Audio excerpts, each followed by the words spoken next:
അല്ലാഹു റബ്ബ് സുബ്ഹാനഹു വ തആല നമ്മുടെ പ്രവർത്തനങ്ങൾ സ്വീകരിക്കുമാറാവട്ടെ.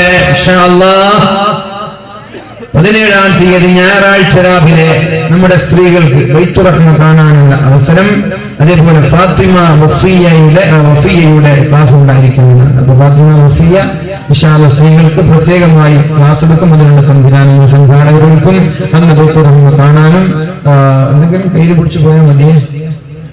ബൈത്തുർ കാണാൻ പോകുമ്പോഴേ അല്ലെങ്കിൽ ഫ്രൂട്ട്സോ അല്ലെങ്കിൽ എന്തെങ്കിലും കയ്യിലൊരു തുകയോ കൊടുത്തിട്ട് അവിടെ കൊടുത്തിട്ട് വരാം. അതാണ് നല്ലത്. അല്ലാഹു തൗഫീഖ് ചെയ്യട്ടെ. ഇനിയിപ്പോ കൊടുക്കേണ്ടി വരുന്നുണ്ട്, പോവാതിരിക്കല്ലേ.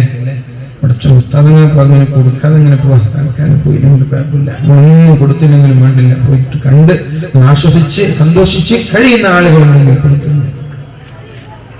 പൈസ കൊടുക്കണ്ട, ഫ്രൂട്ട്സ് കൊടുക്കൂലേ? പൈസ കൊടുക്കേണ്ടതാണ് പറഞ്ഞു, പൈസ കൊടുക്കലില്ല. പൈസ ഞാനൊരു പറഞ്ഞ സംഘാടകർ പറഞ്ഞല്ലേ, ഞാനെന്റെ അഭിപ്രായം പറഞ്ഞ. അപ്പൊ ഇൻഷാ അല്ലാഹ് അവിടെ കൊടുക്കുന്ന സിസ്റ്റം അവിടെ ഇല്ല. എന്നാലും ഒരു വീട്ടിലേക്ക് പോകുമ്പോൾ കുറച്ച് ബേക്കറി കുറച്ച് ഫ്രൂട്ട്സ് ഒക്കെ കൊണ്ടുപോകില്ലേ, ഭക്ഷണം നൽകിയത് സ്വർഗത്തിലേക്കുള്ള വഴി എന്ന് പറഞ്ഞിട്ടില്ലേ. അപ്പൊ ഇൻഷാ അല്ലാഹ് നിങ്ങളെ കഴിയുന്ന നല്ലൊരു ഓഫർ ഗിഫ്റ്റ് ഒക്കെ കൊണ്ടുപോകാൻ നമുക്ക് അല്ലാഹു തൗഫീഖ് ചെയ്യട്ടെ.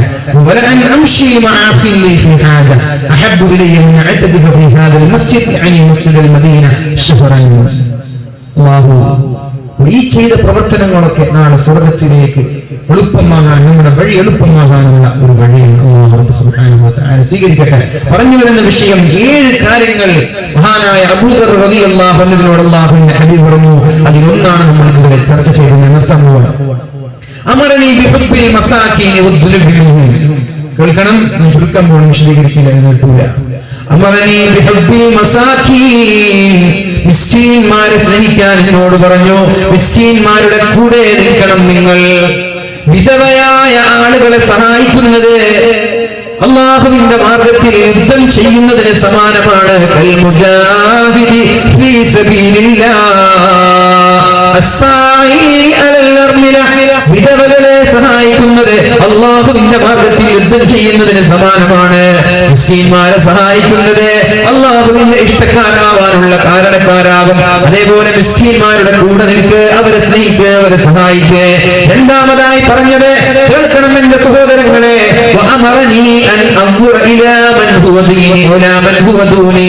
താഴെയുള്ള ആളുകളെ മാത്രം നോക്കിയാൽ മതി, മുകളിലുള്ളവരെ നോക്കരുത്. താഴെയുള്ള ആള് നോക്കുക. അപ്പുറത്തുള്ള വീട്, യാ അല്ലാഹ് എത്ര വലിയ വീടാണത്, എനിക്കൊന്നൊരു വീട് കെട്ടാൻ കഴിയുന്നില്ലല്ലോ.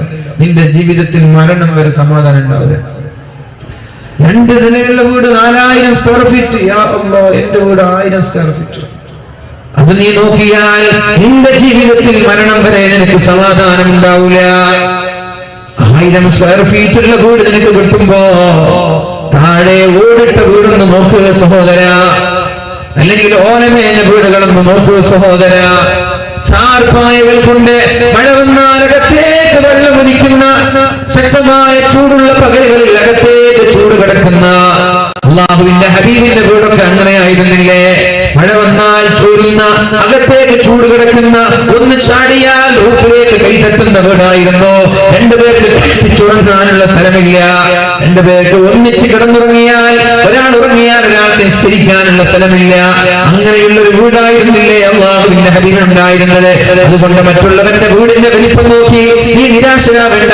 താഴെ നോക്ക്, വീടുകൾ തന്നെ കിടന്നുറങ്ങുന്നവനെ നോക്ക്, ക്വാർട്ടേഴ്സിൽ താമസിക്കുന്നവനെ നോക്ക്, വാടക വീട്ടിൽ താമസിക്കുന്നവനെ നോക്ക്, അതേപോലെ ലീസിലിരിക്കുന്ന ആളുകൾ, ഇങ്ങനെയൊക്കെ താഴെ കിടയിലുള്ള ആളുകൾ നോക്കുമ്പോ അൽഹംദുലില്ലാഹ്, എത്ര വലിയ നിഅമത്താണ് റബ്ബേ എനിക്ക് തന്നത്. മാസാമാസങ്ങളിൽ വാടക കൊടുക്കേണ്ടതില്ലല്ലോ, മഴ വന്നാൽ അകത്തേക്ക് വെള്ളം വരുന്നില്ലല്ലോ. നിന്റെ വീട്ടിലുള്ളത് ഇന്നോവയാണെങ്കിൽ നീ ബെഞ്ച് നോക്കി വിഷമിക്കണ്ട, താഴെ നോക്കൊരു സ്വിഫ്റ്റുകാരന് എനിക്ക് കിട്ടില്ലേ. നിന്റെ വീട്ടിലൊരു സ്വിഫ്റ്റ് ആണെങ്കിൽ നീ നോക്കുക, അപ്പുറത്തുള്ള ആൾട്ടോ 800കാരന്, അല്ലെങ്കിൽ ഒരു ഓട്ടോറിക്ഷക്കാരന്, അല്ലെങ്കിൽ ഒരു ബൈക്കുകാരന്, അല്ലെങ്കിൽ ഒന്നുമില്ലാത്തവന്. നമ്മൾ നേരെ ഓപ്പോസിറ്റാ. അവിടെ ഫോർച്യൂണർ എത്തി, കിട്ടത് എനിക്കും ഫോർച്യൂണറുമാണ്, അത് കിട്ടുന്നത് വരെ ടെൻഷനാണ്. 30 ലക്ഷത്തിന്റെ വാച്ച് ധരിച്ച ഒരാളാണ് എന്നോട് പറഞ്ഞത്, എനിക്കിപ്പോ സ്വസ്ഥതയില്ല, എനിക്ക് സമാധാനമില്ല. കാരണം ഒരു മാസം മുമ്പ് എന്നെ കാണാൻ ഒരു വ്യവസായി വന്നപ്പോ അയാളുടെ കയ്യിലുണ്ടായിരുന്ന വാച്ചിന്റെ വില 70 ലക്ഷമാണ്. അത് കണ്ടത് മുതൽ എനിക്ക് അങ്ങനെ ഒരു വാച്ചിനോട് പൂതി തോന്നി. എനിക്ക് സമാധാനമില്ല, വേറൊരു വാച്ചിനോട് എനിക്ക് സമാധാനമില്ല.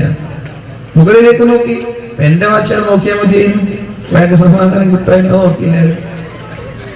മുകളിലേക്ക് നോക്കുമ്പോൾ നമ്മുടെ സമാധാനം നഷ്ടപ്പെടുകയാണ്. താഴേക്ക് നോക്കണേ, മുകളിലേക്ക് നോക്കരുത്. നീ നോക്കരുത്. എന്റെ മുകളിലുള്ളവരെ നോക്കാൻ പാടില്ല. അൽഹംദുലില്ലാ, ഒരു കാർ എനിക്ക് കിട്ടിയല്ലോ. കാറില്ലാത്ത ആളുകളില്ലേ, എത്ര നിഅമത്താണ് അല്ലാഹു തന്നത്. ഈ കാറില്ല, നടക്കാൻ കഴിയാത്ത ആളുകളുണ്ട്, വീൽ ചെയറിൽ പോകുന്ന ആളുകളുണ്ട്, കിടന്ന കിടപ്പിൽ ട്യൂബിലൂടെ ഭക്ഷണം കഴിക്കുന്നവരുണ്ട്, ട്യൂബിലൂടെ മൂത്രമൊഴിക്കുന്നവരുണ്ട്. അൽഹംദുലില്ലാ, നടക്കാൻ അല്ലാഹു എനിക്ക് കഴിവ് തന്നില്ലേ, എനിക്ക് എന്റെ റബ്ബ് ആരോഗ്യം തന്നില്ലേ. അവിടെയും നീ താഴേക്ക് നോക്ക്. നിനക്ക് ചെവി വേദനയാണോ, മുട്ടുവേദനയാണോ, നടുവേദനയാണോ, നീ അതിന്റെ പേര് പറഞ്ഞ് എപ്പോഴും പരാതിപ്പെടല്ല. ഇടയ്ക്കിടെ CH സെന്റർ സന്ദർശിക്ക്. അവിടെയുണ്ട് നിലവിളിക്കുന്ന ഒരുപാട് ആളുകൾ, ധനമുണ്ടനം ചെയ്തവർ, കാല് മുറിച്ചവര്, കാല് മുറിച്ചവര്, കൈ മുറിച്ചവരെ, കീമിയോ ചെയ്യുന്നവരെ, കരഞ്ഞുകൊണ്ടിരിക്കുന്നവരെ, വേദന നിയന്ത്രിക്കാൻ കഴിയാത്ത ആളുകൾ, ഈ രീതിയിൽ പ്രയാസങ്ങൾ അനുഭവിക്കുന്ന ആളുകളെ ഇടയ്ക്കിടെ ഹോസ്പിറ്റലിൽ പോയി കാണുമ്പോ, ഉമ്മമാരെ, നിങ്ങളുടെ ചെവി വേദനയ്ക്ക് പ്രസക്തിയില്ല, നിങ്ങളുടെ മുട്ടുവേദനയ്ക്ക് പ്രസക്തിയില്ല, നിങ്ങളുടെ കാലുവേദനയ്ക്ക് പ്രസക്തിയില്ല. അൽഹംദുലില്ലാ, എത്ര നിഅമത്താണ് നീ തന്നത്. ട്യൂബിലൂടെ ഭക്ഷണം കഴിക്കേണ്ടത് ഗതിയിരിക്കില്ലല്ലോ. ഹോസ്പിറ്റലിൽ കിടന്ന് വർഷങ്ങളായി ചികിത്സിക്കേണ്ടത് ഗതിയിരിക്കില്ലല്ലോ. അല്പം നടുവേദനയുണ്ട്, കുഴപ്പമില്ല, അൽഹംദുലില്ലാ. അതുകൊണ്ട് ഉമ്മമാരെ, ഇടയ്ക്കിടെ ഹോസ്പിറ്റലുകളിൽ സന്തോഷിക്കണം. അല്ലാഹു നമ്മൾക്ക് നൽകിയ നിഅമത്ത് തിരിച്ചറിയാൻ കണ്ണുനീര് വരാതെ പുറത്തിറങ്ങാൻ കഴിയില്ല. തിരുവനന്തപുരത്തുള്ള RCCയിൽ ചെന്നാൽ കണ്ണുനീർ തുള്ളികൾ നമ്മുടെ കണ്ണിലൂടെ, നമ്മുടെ മുഖത്തിലൂടെ ഇറ്റ് വീഴാതെ പുറത്തു വരാൻ നമ്മൾക്ക് കഴിയില്ല. അതുകൊണ്ടെന്നും താഴേക്കടയിലേക്ക് നോക്കുന്ന ആളുകൾക്ക് മരണം വരെ ജീവിതത്തിൽ സമാധാനം ഉണ്ടാകും. മൂന്നാമതായി പറഞ്ഞത് കുടുംബബന്ധം ചേർക്കാൻ, എപ്പോഴും കുടുംബബന്ധം ചേർത്ത് ആരോടും പിണക്കമില്ലാതെ, ആരോടും ചൊടിയില്ലാതെ, ഇങ്ങോട്ട് മിണ്ടിയില്ലെങ്കിലും അങ്ങോട്ട് മിണ്ടാം, ഇങ്ങോട്ട് ബന്ധമില്ലെങ്കിലും അങ്ങോട്ട് ബന്ധം വെക്കാം. ഇങ്ങോട്ട് ശത്രുത കാണിച്ചവരോട് അങ്ങോട്ട് നന്മ കാണിക്കണം. തിന്മ ചെയ്യുന്ന ആളുകൾക്ക് നന്മയാണ് പ്രത്യുപകാരമായി നൽകേണ്ടത്. തിന്മ ചെയ്യുന്ന ആളുകൾ, ഇങ്ങോട്ട് പിണങ്ങുന്ന ആളുകൾ, ഇങ്ങോട്ട് മോശമായി പെരുമാറുന്ന ആളുകൾ, അവർക്ക് അതേപോലെ അതേ നാണയത്തിലല്ല തിരിച്ചടിക്കേണ്ടത്. അവരെ നന്മ കൊണ്ട് പ്രതിരോധിക്കാൻ പരിശുദ്ധ ഖുർആൻ ഒരുപാട് തവണ പറയുന്നുണ്ട്. പരിശുദ്ധ ഹബീബിന്റെ ജീവിതത്തിൽ ഉണ്ടായിട്ടുണ്ട്. ആയിരക്കണക്കിന് ആളുകൾ ഇസ്ലാമിലേക്ക് കടന്നു വന്നത് നിമിത്തങ്ങളെ വധിക്കാൻ വന്നവർ, നിമിത്തങ്ങളെ വെട്ടാൻ വന്നവർ, നിമിത്തങ്ങളെ വാളെടുത്ത് ഭീഷണിപ്പെടുത്തിയവർ, വിഷത്തിൽ മുക്കിയ കടാലുകൾ കൊണ്ട് അല്ലാഹുവിന്റെ ഹബീബിനെ കുതന്ത്രത്തിലൂടെ വധിക്കാൻ വന്നവർ, പാറക്കല്ലുകൾ അല്ലാഹുവിന്റെ ഹബീബിന്റെ തലയിടാൻ ശ്രമിച്ചവരെ, വിഷത്തിൽ ഇറച്ചിയിലേക്ക് വിഷം മുക്കി ഹബീബിനെ വധിക്കാൻ ശ്രമിച്ചവരെ, എല്ലാവർക്കും അല്ലാഹുവിന്റെ ഹബീബ് അതിനേക്കാളും നല്ലൊരു സ്വഭാവം തിരിച്ചു നൽകിയപ്പോ എത്ര പെട്ടെന്നാണ് അവർ ഇസ്ലാമിന്റെ തീരത്തേക്ക് കടന്നു വന്നത്. വെട്ടിയവനെ തിരിച്ചു വെട്ടാനല്ല, വെട്ടിയവനെ തിരിച്ചു വെട്ടാനല്ല, പാടത്തും പറമ്പത്തും കൊടുക്കാനല്ല, എല്ലാവരോടും മാന്യമായി നല്ല രീതിയിൽ നല്ല സംസ്കാരത്തോടെ ഇങ്ങോട്ട് ശത്രുത കാണിച്ചവനോട് അങ്ങോട്ട് സ്നേഹം നൽകാനും സമ്മാനം നൽകാനും അല്ലാഹുവിന്റെ ഹബീബ് സ്വല്ലല്ലാഹു അലൈഹി വസല്ലമ തങ്ങൾ പഠിപ്പിക്കുകയാണ്. കുടുംബക്കാരോട് പിണങ്ങരുത്. അഞ്ചാമതായി പറഞ്ഞത്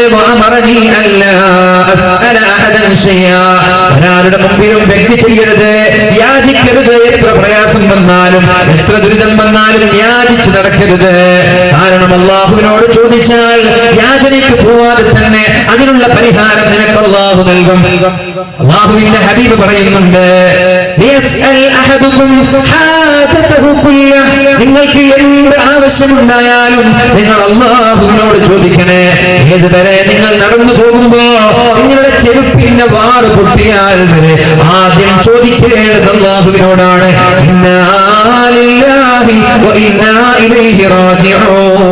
അല്ലാഹുവേ, എന്റെ ചെരുപ്പിന്റെ വാറ് പൊട്ടി നീ സഹായിക്കണേ ആദ്യം ചോദിക്കേണ്ടത് അല്ലാഹുവിനോടാണ്. പിന്നെ ഉപ്പാക്ക് വിളിക്കാം, പിന്നെ ഉമ്മയ്ക്ക് വിളിക്കാം, പിന്നെ ചങ്ങാതിമാർക്ക് വിളിക്കാം. ആദ്യം ചങ്ങാതിമാർക്ക് അത് വേണ്ട, ആദ്യം അല്ലാഹുവിനോട് ചോദിക്കേ. പിന്നെ നിന്റെ ചങ്ങാതിമാരോട് ഉപ്പമാരോട്